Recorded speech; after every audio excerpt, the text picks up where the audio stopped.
Hello cookies, it's Siri, I'm back and today is episode 3 of my party series and it's cookie tea. So today I thought that, I wanted to share with you some of the stuff that happened to me while I was clubbing, because when I moved to Singapore, my first year and a half was just crazy. It was just mostly like trying to study, trying to learn English, trying to speak English, trying to get used to, living in another country, and also a lot of partying and drinking. So the first story was basically when I was partying at my favorite club. Even though this club had a really bad reputation, I really liked it because the music was the best. I've been to almost all the clubs in Singapore, from really cheap to the super expensive ones. I still prefer that one because I thought the music was the best. So I was at the VIP area, and then the VIP area is like this area here with like this chord thing to determine that, okay, this is the VIP area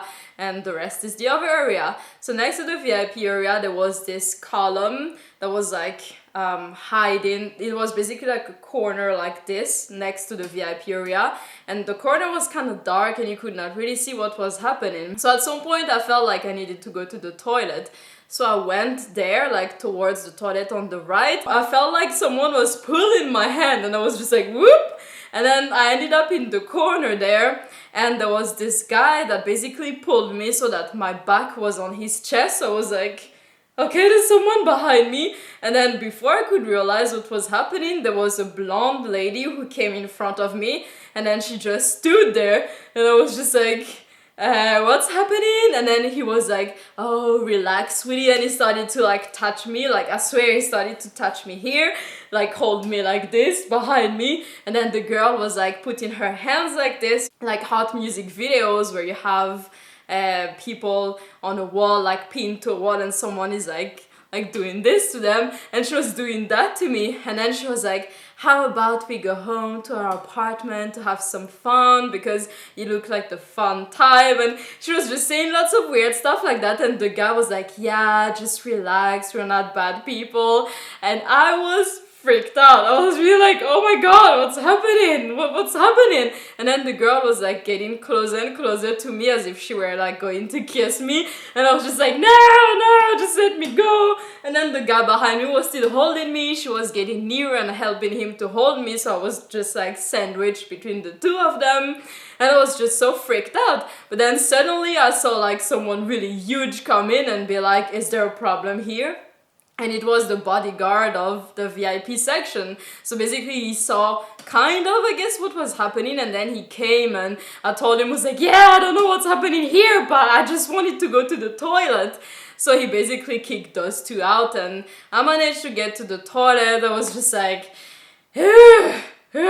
at that point I was still a virgin, and I was kind of, like not in the mindset of really doing threesomes or things like that. I'm not saying that I'm in that mindset right now. I mean, I'm very open when it comes to sex, but if you guys want videos that are more towards that mature content, you have to let me know in the comments down below, because I'm not sure what kind of videos you guys would be interested in. But at that time I was really shocked because, the concept of threesome and of people going to ask me so openly to have a threesome with them, I was just like, oh my god. But yeah, in the end it turned out okay, and I was really thankful that the bodyguard came and saved me. Before I start the second story, let me just apologize because I just rewatched myself and I wasn't planning anything really, because this is not scripted, it's just me talking to you. So I realized that my eyes were everywhere. It's really hard for me to remember that I'm telling a story but also have to look in there. So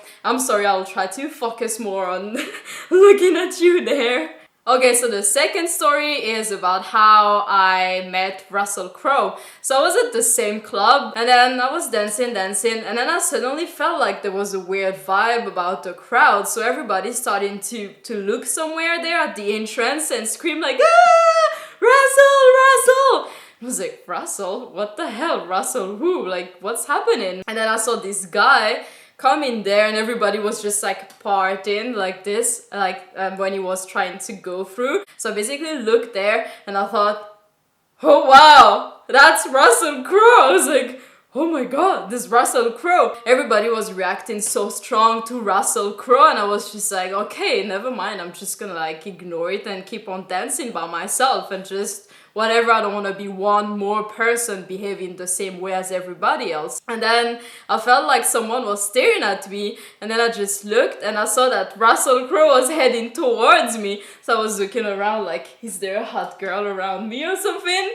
And then I realized the way he was staring at me, that he was headed towards me. So it's like, okay, keep your cool, don't behave like an idiot, because that guy probably gets lots of attention from everybody, so try to behave like a normal person. So I just basically ignored him. So until he came really like near me, I ignored him. I even avoided to look into his eyes. I was just like dancing and like, you know, pretending to not care. So when he got close to me, I realized that no, it wasn't Russell Crowe, but it was a guy who looked so much like him. I promise you, Cookie, that guy could work as his official doppelganger, or I don't know how you call it, because he looked so much like him, but younger. It would be Russell Crowe, something like in his early 20s, I guess. So he looked very handsome, like Russell Crowe, because I think Russell Crowe is pretty handsome, but it wasn't him. But definitely with the lights and the club was pretty dark, there was some smoke,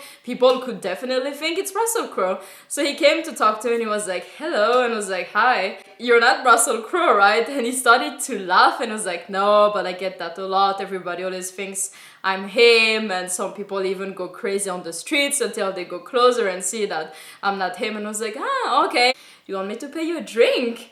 And believe me, he was super shocked. He was as shocked as if I told him that, you know, I'm some alien that came from another galaxy. He was just like, pardon? I was like, do you want me to buy you a drink? And he was like, pardon? I was like, yeah, I just told you. Do you want me to buy you a drink? And then he was like, wow, it's the first time that a girl here in this club, you know, like buys me a drink, or that I've heard of that, you know, buys someone a drink, because the girls in that club are very famous to go for one night stands or look for rich dudes or look for guys that will just basically pay everything for them. And I told him, I was like, yeah, but I'm not like the other girls. I know it sounds so cliche, but the thing is, he was kind of hot, I was single, and I thought, I don't know, who knows? So let me just put all my cards out and be like, trying to seduce this dude. So let's do something that other girls wouldn't do. And then he was like, can I order anything I want? I was like, yeah, sure. And I was thinking, no, you can't. I'm a student. I'm broke. I have part-time jobs. Please do not order anything you want. But we went to the bar, and then he looked at the most expensive drink and he got it. It was Iga Bomb. I mean, I never know what that drink is called, but it sounds like that. It's like Red Bull and Coke and something. But he was like, are you okay with that? And I was like, this dude is freaking testing me. If you weren't this cute, I would freaking... So it's like, yes, of course, it's okay. But I was dying on the inside. I just wanted to dance and get to know him better. But it was always just like, let's go back to your place. Let's go back to my place. And I was like, nah, just go back somewhere else. Let me just dance by myself. Less than 1 minute after I told him that, no, I'm not interested. Can I just dance by myself? Bye.